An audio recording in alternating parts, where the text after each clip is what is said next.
Garlic mini lachha paratha. குட்டி குட்டியாக செஞ்ச பராத்தா. இந்த மாதிரி செஞ்சு கொடுக்கும்போது குழந்தைங்களுக்கும் சாப்பிட நல்லா இன்ட்ரெஸ்டிங்காக இருக்கும். டேஸ்ட்டும் ரொம்ப நல்லாயிருக்கும். எப்படி செய்கிறதுன்னு பார்க்கலாமாங்க. இதுக்கு ரெகுலராக சப்பாத்தி மாவு, கோதுமை மாவு தான் யூஸ் பண்ணியிருக்கேன். சப்பாத்தி ஸ்ப்ரெட் பண்ணிக்கோங்க, எப்போவும் செய்கிற மாதிரி தின்னா பெருசாக. அப்புறமா நடுவில் நெய், சாம்பார் பவுடர் கொஞ்சம், பொடியாக நறுக்கின கொத்தமல்லி. அப்புறம் நல்லா இந்த மாதிரி தேய்ச்சி விட்டுருங்க.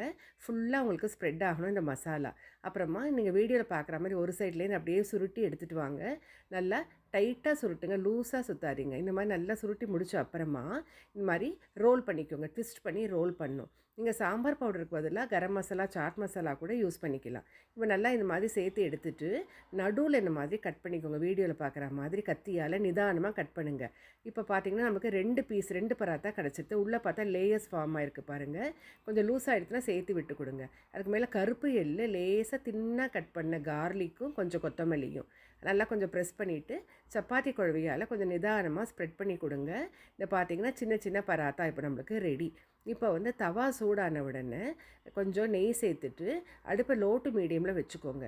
இப்போ பராத்தாவை சேர்த்துட்டு நிதானமாக கொஞ்சம் அழுத்தி கொடுங்க, அப்போ தான் உள்ளே வேகும். கொஞ்சம் கூட நெய் சேர்த்துக்கலாம். ஜென்டிலாக ப்ரெஸ் பண்ணி அழுத்தி கொடுக்கணும், இல்லைன்னா உள்ளே உங்களுக்கு மாவு மாதிரி இருக்கும். நல்லா இந்த மாதிரி 2 பக்கமும் நல்லா திருப்பி போட்டு வெந்த உடனே எடுத்துடலாம். கெச்சப்போட சர்வ் பண்ணுங்கள், ரொம்ப நல்லாயிருக்கும். ட்ரை பண்ணி பாருங்கள்.